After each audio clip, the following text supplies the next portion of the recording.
Sarah Chen wiped the sweat from her forehead as she climbed the final rungs of the communication tower. The Pacific wind whipped through her dark hair, and the metal beneath her hands felt cold, despite the afternoon sun beating down on Guam's Anderson Air Force Base. At 32, she had been fixing antennas and communication equipment for 8 years, but this particular tower always made her nervous. Standing 200 feet above the ground, it was the highest point on the base, and today's repair couldn't wait. The base communications officer had been clear about the urgency. Their primary satellite uplink had been experiencing intermittent failures for 3 days. With tensions rising across the South China Sea, reliable communication was critical. Sarah's supervisor had stressed that they needed the system operational before nightfall. No pressure, she thought to herself, adjusting her tool belt and safety harness. Sarah had never planned to become a communication technician. Growing up in Seattle, she had studied electrical engineering at the University of Washington. Her father, a first-generation immigrant from Taiwan, had always emphasized the importance of technical skills. Technology doesn't care about politics, he would tell her. It just works or it doesn't. After graduation, she had joined the Air Force partly for the education benefits and partly because she wanted to see the world. 8 years later, she found herself on a remote Pacific island, keeping America's military communications running. The wind picked up as she reached the antenna array at the tower's peak. The massive dish was tilted at an odd angle, and she could immediately see the problem. The motorized positioning system had partially failed, leaving the antenna pointed 15 degrees off its intended target. Sarah opened her toolkit and began disconnecting the control cables. The repair would take at least 2 hours, but she had done this type of work dozens of times before. As she worked, Sarah noticed something unusual. The base was busier than normal. Transport planes had been landing throughout the morning, and she could see increased activity around the operations center. Rumors had been circulating among the maintenance crews about increased Chinese military activity in the region. The South China Sea had always been a source of tension, but lately, the news reports suggested something bigger was brewing. Sarah focused on her work, methodically testing each connection and component. The positioning motor had burned out, exactly as she had suspected. She reached into her toolkit for a replacement unit, grateful that the supply sergeant had managed to keep these critical components in stock. As she began installing the new motor, she activated her handheld radio to test the communication circuits. That's when she heard it. Instead of the usual static or base communications, her radio crackled with voices speaking in Mandarin Chinese. Sarah's blood ran cold. Her father had insisted she learn Chinese as a child, and while she was far from fluent, she could understand enough to recognize what she was hearing. These weren't training exercises or friendly communications. The voices were discussing military positions, ship movements, and timing. Sarah quickly turned down the volume and looked around to make sure she was alone on the tower. The communications were clear and strong, which meant they were coming from somewhere close. She listened more carefully, trying to understand the technical details being discussed. The speakers were using military terminology that she recognized from her years working on base communications. One voice, speaking with the authority of a commander, was providing coordinates. Sarah grabbed her notepad and began writing down the numbers, her hands shaking slightly. The coordinates were for locations throughout the Pacific, including positions very close to Guam. Another voice confirmed receipt of the coordinates and mentioned something about Phase 1 beginning at 0400 hours. Sarah's engineering mind raced as she tried to understand what was happening. Her radio was receiving signals that should have been encrypted and secure. The most likely explanation was that the damaged antenna she was repairing had somehow created an unintended receiver configuration. The twisted position and damaged components had turned the system into a makeshift interceptor, picking up communications that were never meant to be heard by American forces. The conversation continued, and Sarah realized she was listening to what appeared to be a final briefing for a major military operation.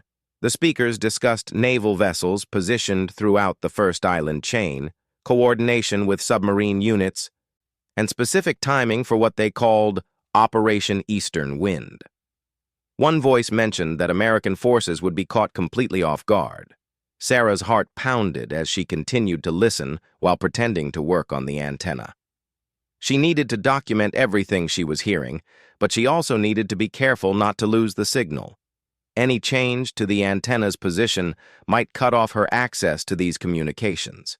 She found herself in an impossible situation.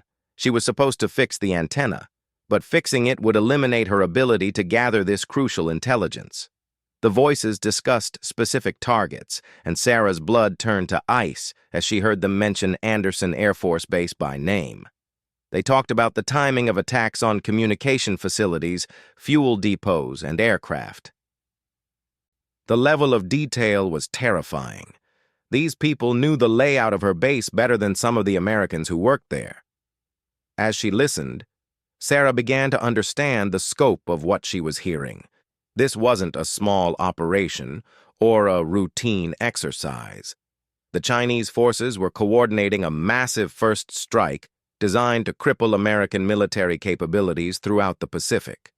The operation was scheduled to begin in less than 18 hours.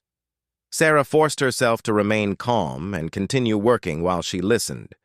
She needed to gather as much information as possible before making any decisions about what to do next. The communications revealed a three-phase operation. Phase 1 involved simultaneous strikes on American bases throughout the Pacific, designed to eliminate command and control capabilities. Phase 2 would target naval vessels and port facilities. Phase 3 involved occupation of strategic islands to establish a new defensive perimeter. The technical details were staggering. The speakers discussed cyber attacks on communication networks, coordinated missile strikes, and the deployment of special forces teams that were already in position. Sarah realized that some of these teams might already be on Guam, preparing for their part in the operation. One voice mentioned specific timing for the base attacks. Andersen Air Force Base would be hit first, at exactly 4:17 a.m. local time. The strikes would target the control tower, communications center, and fuel depot. Sarah looked at her watch. It was 3:30 p.m. In less than 13 hours, her workplace and her friends would be under attack. The conversation began to wind down, with final confirmations and acknowledgments. Sarah quickly wrote down every detail she could remember, filling several pages in her notepad. The quality of the intelligence she had gathered was extraordinary, but she faced an enormous challenge. How could she report what she had heard without revealing that she had been intercepting enemy communications from an unauthorized position? As the Chinese communications ended, Sarah was left alone on the tower with the weight of what she had learned. She looked down at the base below her, watching her colleagues going about their normal duties, unaware of the danger approaching. The afternoon shift change was beginning, and she could see people walking between buildings, heading to the mess hall and preparing for what they thought would be a routine evening. Sarah realized that she was probably the only person on the base who knew what was coming. The burden of that knowledge felt heavier than any piece of equipment she had ever carried up the tower. She needed to warn someone, but she also knew that her story would be difficult to believe.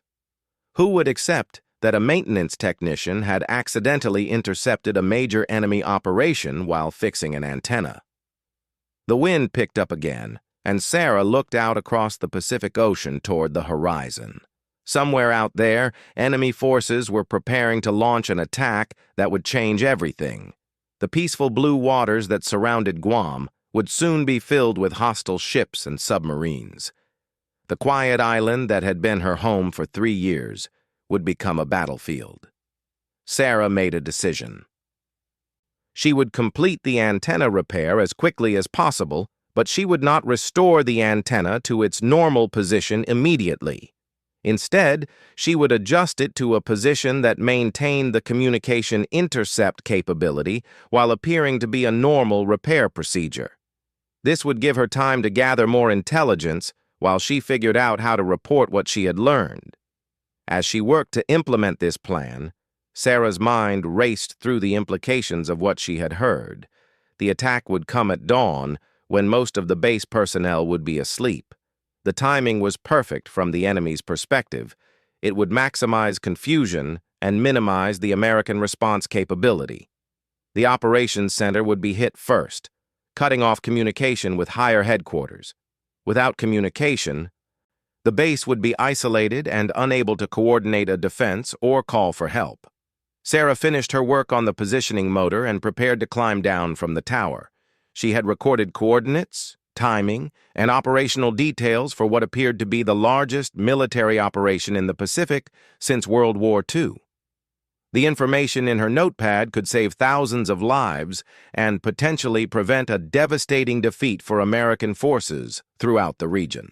But first, she had to convince someone to believe her story and act on the intelligence she had gathered. As she began her descent down the tower, Sarah knew that the next few hours would determine not just her own fate, but the fate of everyone on the base and potentially the entire Pacific theater of operations. The sun was beginning to set, and time was running out. Sarah's boots hit the ground at 4:45 p.m., and she immediately headed toward the communications building. Her notepad felt heavy in her cargo pocket, filled with coordinates and timing that could prevent a disaster. But as she walked across the base, she realized that approaching this situation would require careful planning. Simply running into the operations center claiming to have intercepted enemy communications would likely result in her being sent for psychological evaluation rather than being taken seriously. She decided to start with her immediate supervisor, Master Sergeant Rodriguez. Rodriguez had been in the Air Force for 15 years and had served in Iraq and Afghanistan. If anyone would understand the implications of what she had discovered, it would be him. Sarah found Rodriguez in the maintenance shop, reviewing work orders for the evening shift. "Sergeant Rodriguez, I need to speak with you about something urgent," Sarah said, trying to keep her voice steady. Rodriguez looked up from his paperwork. "How did the antenna repair go? Is the uplink operational?" "The repair is complete, but I discovered something while I was working." Sarah pulled out her notepad.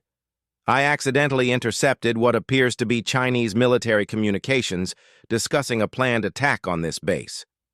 Rodriguez set down his pen and looked at Sarah carefully. "Tech Sergeant Chen, that's a serious claim. Walk me through exactly what happened." Sarah explained how the damaged antenna had created an unintended receiver configuration, allowing her to hear communications that should have been encrypted. She showed Rodriguez the coordinates and timing she had recorded, explaining the details of Operation Eastern Wind. Rodriguez listened without interrupting, his expression growing more serious as Sarah continued. "Sarah, this is way above my pay grade," Rodriguez said when she finished. "If what you're saying is true, we need to get this information to the operations center immediately. But I have to ask, are you absolutely certain about what you heard? Because if we're wrong about this, it could end your career." "I'm certain, Sergeant. My Chinese isn't perfect, but I understood enough to know they were discussing a coordinated attack beginning at 4 a.m. tomorrow. They mentioned this base specifically." Rodriguez stood up and grabbed his hat. "Let's go see Captain Morrison in Ops." "And Sarah, I hope for all our sakes that you're right about this." They walked quickly across the base to the operations center, where Captain Morrison was reviewing intelligence reports with his evening staff. Morrison was a young officer, probably only a few years older than Sarah, but he had the reputation of being sharp and decisive. Rodriguez requested an immediate private meeting.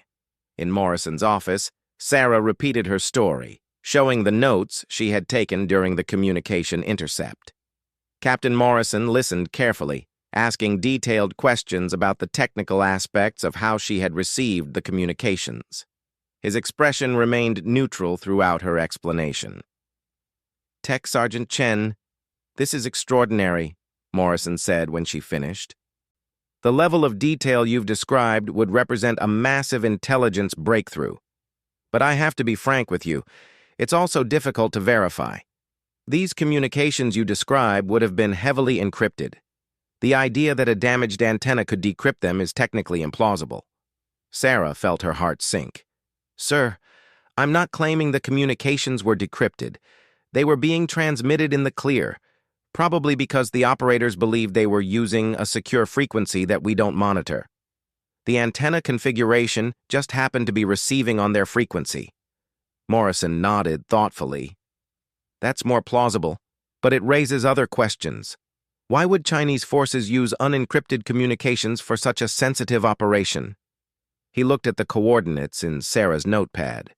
However, I can't ignore this information, regardless of how it was obtained. I'm going to contact Pacific Command Intelligence and report what you've told me. Sir, there's something else, Sarah said. The antenna is still configured to receive these communications. If they conduct additional briefings or coordination calls, I might be able to gather more intelligence. Morrison's eyes widened. You're suggesting we deliberately maintain an unauthorized intercept capability? Sir, with respect, if this attack is real, we need every advantage we can get. I could monitor the frequency tonight and report any additional communications.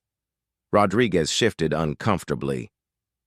Sarah, that could be seen as unauthorized intelligence gathering. We could all be in serious trouble. Morrison considered this for several minutes. Tech Sergeant Chen, I'm going to make some phone calls to higher headquarters. In the meantime, I want you to return to the antenna and monitor that frequency. But I need you to understand that you're taking a significant risk. If this turns out to be a false alarm or a misunderstanding, there could be serious consequences for your career. I understand, sir. But if I'm right about this, the consequences of not acting are much worse. Sarah left the operations center feeling both relieved and terrified. At least someone was taking her seriously, but she was now committed to a course of action that could destroy her career if she was wrong. She grabbed some food from the mess hall and returned to the communications tower as the sun began to set. Climbing back up the tower in the growing darkness was more challenging than her afternoon ascent. The wind had picked up, and the metal rungs were cold and slippery. But Sarah was determined to maintain her watch on the enemy communications frequency. She reached the antenna array and set up a small work area where she could monitor the radio while appearing to continue maintenance work. At 8:30 p.m., the frequency came alive again. This time, the communications were different. Instead of a formal briefing, Sarah was hearing operational coordination between field units.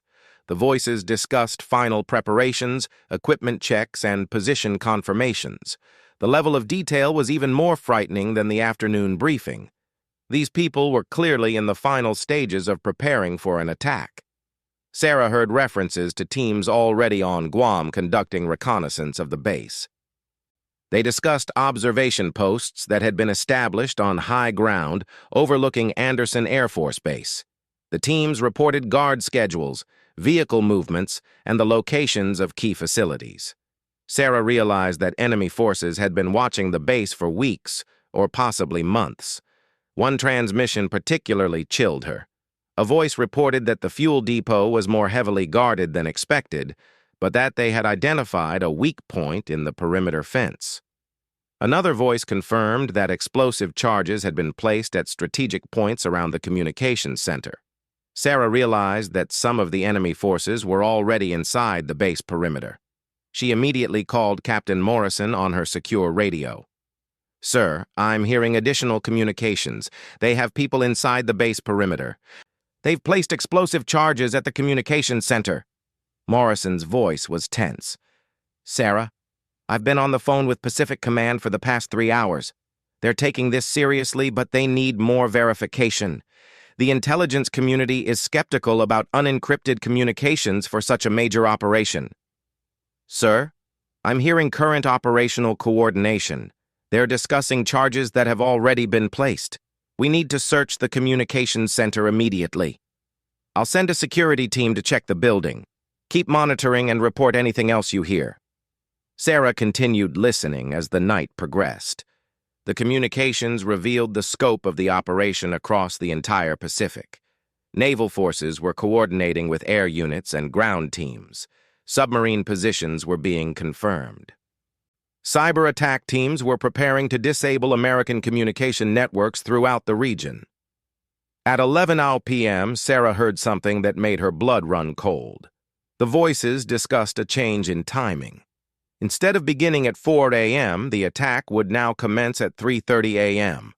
The earlier start was intended to catch the base even more off guard and to coordinate better with operations at other American facilities. Sarah immediately radioed Captain Morrison with the updated timeline. His response indicated that Pacific Command was finally taking the threat seriously.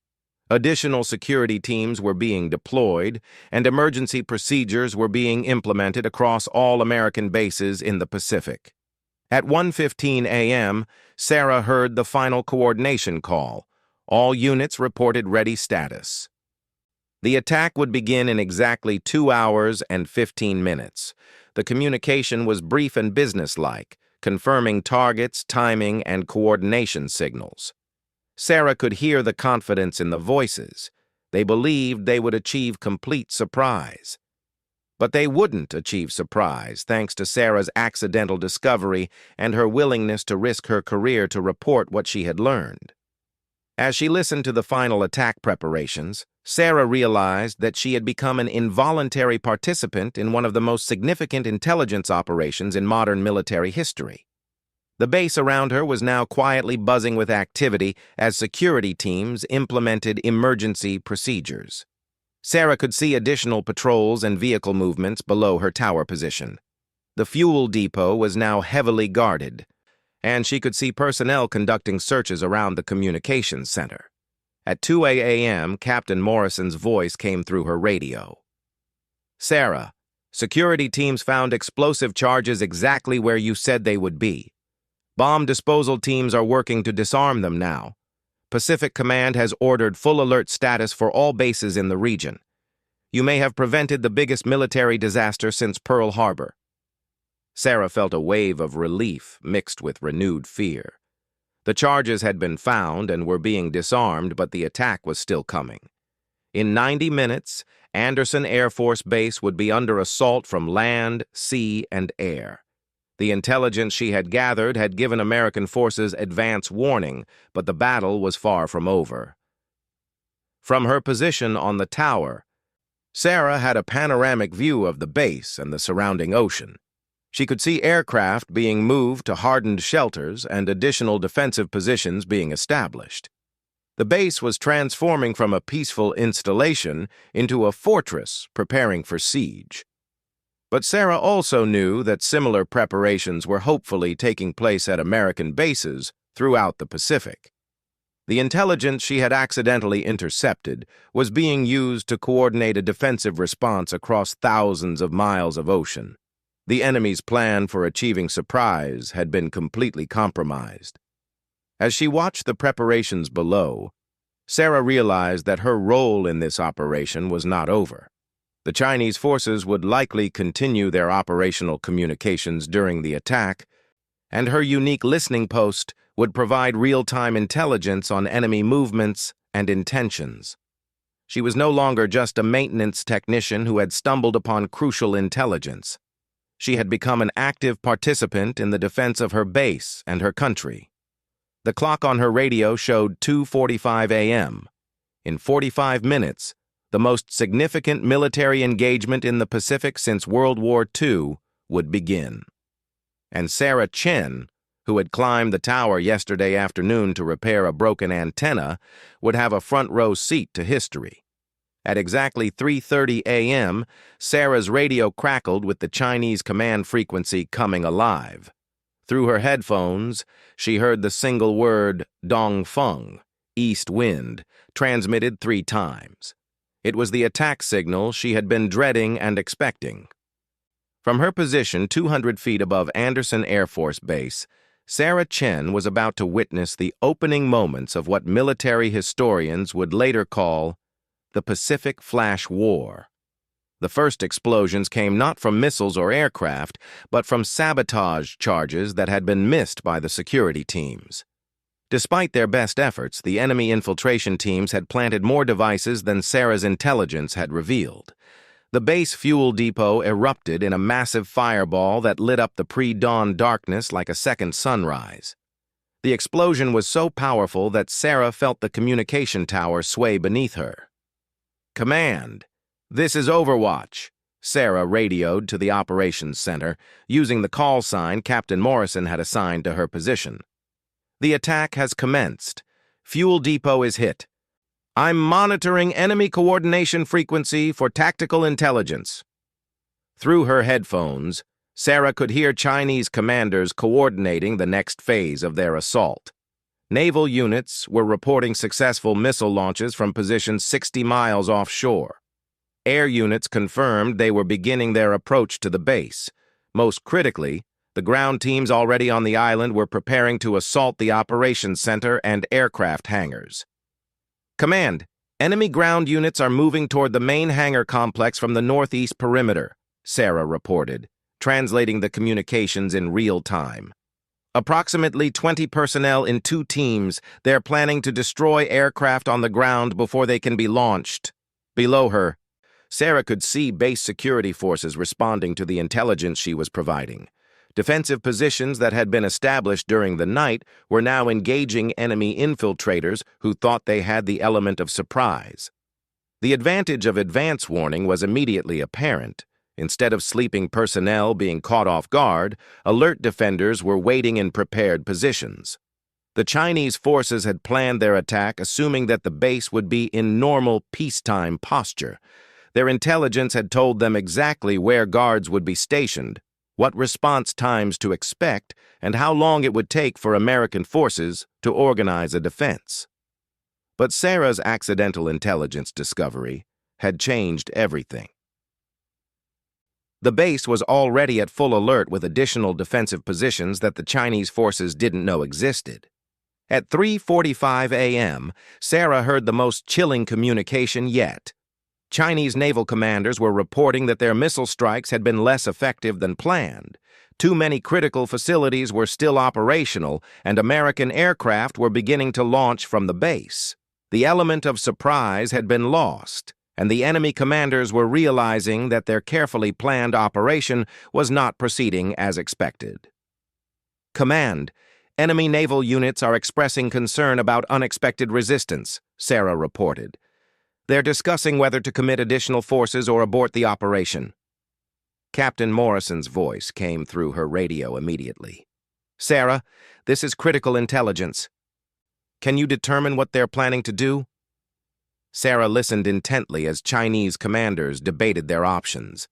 The original plan had called for a quick, decisive strike that would eliminate American capabilities before any effective response could be mounted. But the prepared defenses and continued operational capability of the base suggested that American forces had advance warning of the attack.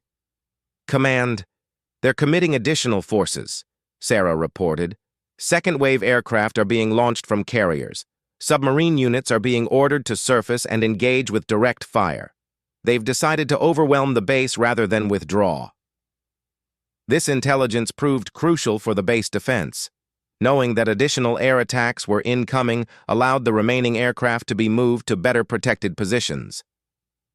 Anti-aircraft defenses were repositioned based on the approach routes Sarah was overhearing on the enemy communications. As the sun began to rise, the battle intensified dramatically. Chinese aircraft appeared on the horizon, approaching in formation for what was clearly intended to be a devastating bombing run.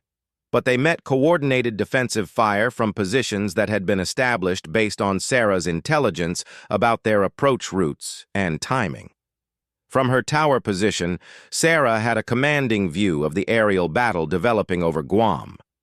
American fighter aircraft, launched from the base and from carriers positioned beyond the horizon, engaged the Chinese attackers in massive dogfights that streaked across the morning sky. The advantage of advance warning was evident in every aspect of the battle. American forces were coordinated and prepared rather than surprised and reactive. Sarah continued monitoring the enemy communications, providing real-time intelligence on tactical decisions and force movements. She heard Chinese submarine commanders reporting difficulty approaching the base due to unexpected anti-submarine defenses. Ground team leaders complained that their infiltration routes had been compromised and that defenders were waiting in positions that should have been unoccupied. At 6:15 a.m., Sarah intercepted a communication that revealed the turning point of the battle. Chinese operational commanders were acknowledging that they had lost the element of surprise and that American defensive preparations exceeded all expectations. Enemy forces were taking significantly higher casualties than planned, and several key objectives remained in American hands. "Command, the enemy operational commander is discussing withdrawal," Sarah reported. "They're acknowledging that the mission has failed to achieve its primary objectives." But the Chinese forces weren't ready to give up yet. Sarah heard orders for a final concentrated assault on the base operations center. All remaining ground forces, naval gunfire, and available aircraft would focus on a single target, the command and control facility that was coordinating the successful American defense. "Command, all enemy units are being directed to assault the operations center in a final coordinated attack," Sarah transmitted urgently. "Naval gunfire, airstrikes, and ground assault. Timing for Aero 6 30 hours." This warning allowed the operations center to be evacuated just minutes before the concentrated attack began. The building was destroyed in the assault, but the personnel and critical equipment had been moved to alternate facilities. The Chinese forces had expended their remaining strength destroying an empty building, while the actual command structure remained intact and operational. By 7 a.m., the character of the battle had completely changed. What had been planned as a surprise attack eliminating American capabilities had become a costly assault against prepared defenses. Chinese forces were running low on ammunition and fuel, while American reinforcements were arriving from bases throughout the Pacific. Sarah listened as Chinese commanders acknowledged the failure of their operation and began coordinating a withdrawal. The communications revealed the full scope of what they had attempted: simultaneous attacks on American bases from Japan to Australia, designed to cripple Pacific Command and establish Chinese dominance throughout the region. But the advance warning provided by Sarah's accidental intelligence discovery had allowed American forces across the Pacific to prepare coordinated defenses. At 8:30 a.m., Sarah heard the final enemy communications from the operation. Chinese naval and air units were withdrawing beyond American response range, leaving behind their ground teams who had been unable to extract from Guam. The massive operation that had been planned for months had been defeated in a matter of hours, largely because a maintenance technician had accidentally intercepted their final coordination communications. As the immediate battle ended, Sarah remained at her position monitoring for any additional enemy communications. But the Chinese forces had learned that their communications were being intercepted, and the frequency went silent. Her accidental intelligence operation had come to an end, but its impact would be felt for years to come. Captain Morrison's voice came through her radio with a tone Sarah had never heard before. "Sarah, you can come down from the tower now. Pacific Command wants to debrief you immediately. What you accomplished up there changed the entire course of this war." Sarah began her descent from the communication tower as the base around her dealt with the aftermath of the battle. Emergency crews were fighting fires and treating casualties, but the base remained operational and in American hands. Aircraft were landing with reports of successful engagements throughout the Pacific, where American forces had used advance warning to defeat Chinese attacks at bases from Japan to Australia. As her feet touched the ground, Sarah realized that her career as a maintenance technician was probably over. The intelligence value of her accidental discovery would likely result in a transfer to a more specialized role. But more importantly, she had helped prevent what could have been the most devastating military defeat in American history. Master Sergeant Rodriguez was waiting for her at the base of the tower with a grim smile. "Sarah, I owe you an apology for doubting you. And apparently, so does every American service member in the Pacific." The debriefing that followed would last for 3 days and involve intelligence officers from across the Pacific Command. Sarah's accidental interception of enemy communications had provided not just tactical intelligence for defending Guam, but strategic intelligence about Chinese capabilities and intentions throughout the region. The information she had gathered would influence American military planning for decades to come. 3 months later, Sarah stood in the Pentagon receiving the Defense Superior Service Medal from the Secretary of Defense. The citation read simply that she had provided intelligence of extraordinary value during operations in the Pacific Theater. The classified details of her contribution would remain secret. But those who knew the full story understood that a maintenance technician repairing a broken antenna had accidentally prevented a military catastrophe. Sarah Chen had climbed a communication tower to fix routine equipment failure. She descended from that tower having changed the course of a war. The damaged antenna that was supposed to have been a simple repair job had instead become the most important intelligence asset in the Pacific, operated by a technician who proved that sometimes the most significant events in history begin with someone just trying to do their job correctly. The Pacific Flash War, as historians would name it, lasted only 18 hours from first attack to final Chinese withdrawal. American losses were significant but manageable, while Chinese forces suffered devastating casualties attempting to execute an operation that had been compromised from its final planning stages. The failed surprise attack marked the end of Chinese military expansion in the Pacific and the beginning of a new era of American defensive preparedness. And it all started with Sarah Chen climbing a tower to repair an antenna, only to discover that sometimes the most important intelligence comes not from sophisticated spy satellites or elaborate espionage operations, but from a maintenance technician who accidentally overhears the enemy's complete strategy while just trying to do her job.